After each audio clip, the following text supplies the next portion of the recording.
figure out how to solve a trigonometry problem, there's a little checklist. I'll get this right at some point.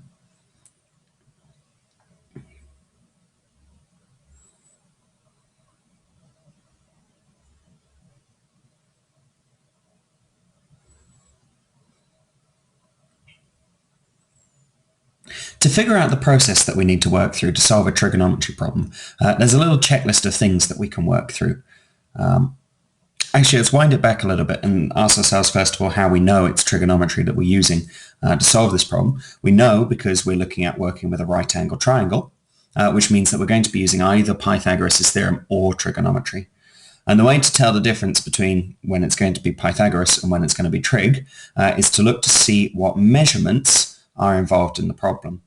When I say involved, I mean either we know them, like the 7 centimeters and the 50 degrees, or we want to know them, like our value g here. Here, what we have then is two sides involved in the problem and one angle. Okay, and it's the angle along with the two sides that tells us it's trigonometry. For it to be Pythagoras' theorem, we need to have all three sides involved in the problem instead. So we know that it's trigonometry that we're looking to use. And with trig, remember, we've got three different functions that we could possibly apply to this. We've got the sine function, the cosine function, and the tangent function. And the way to remember which one we're using for this is with our little mantra, our acronym here, SOHCAHTOA.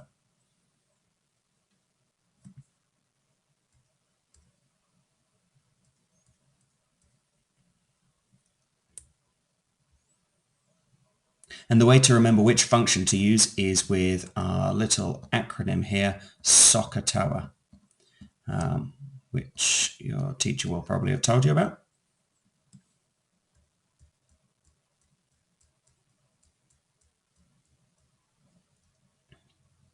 And the way to remember which function to use is with this little word, SOHCAHTOA, which is an acronym that describes each of our different functions. So looking at it, if we break it into all of its separate letters, we've got that the sine function is equal to the opposite side over the hypotenuse side. And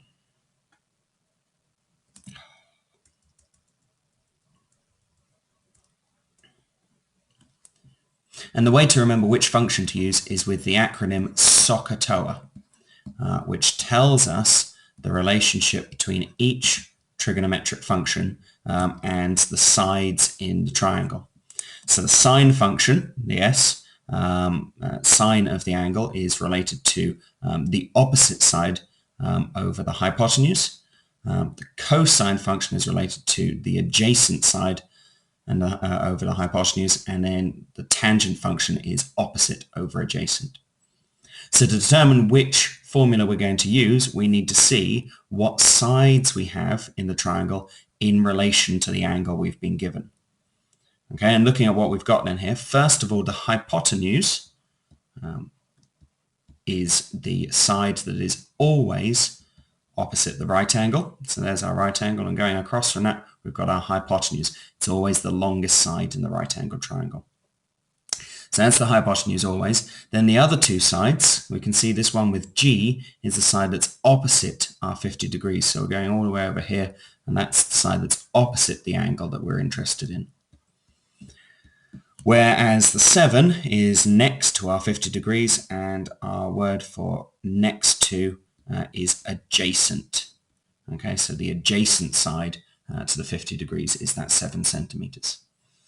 So the two sides that we've got then involved in this problem are the opposite side and the adjacent side. And looking back up at SOHCAHTOA, we can see then it's going to be tan that we're looking for, the tangent function.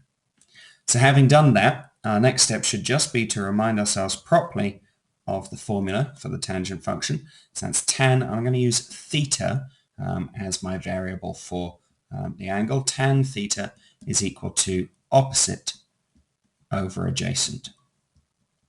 Okay, so I've worked through, I've realized that it's either Pythagoras or trigonometry because it's a right angle triangle. I've seen that I've got the angle and two sides, which means it's going to be trigonometry. Then looking at SOHCAHTOA, I've figured out which sides I have involved in the problem, the opposite and the adjacent in this case. and determine it's the tangent function. And then I've written down the tangent function while I'm still just thinking about that. Having got that far, we're now ready to actually apply it properly to this problem. So our next step is going to be to substitute in the things that we know. So the angle is 50 degrees, so that becomes then tan 50. And then it's equal to the opposite we don't know, that's just the g that we're trying to find out. And the adjacent side is the one we've been given, that's 7. Okay, so we've substituted our values in, and now we just have an equation that we need to solve.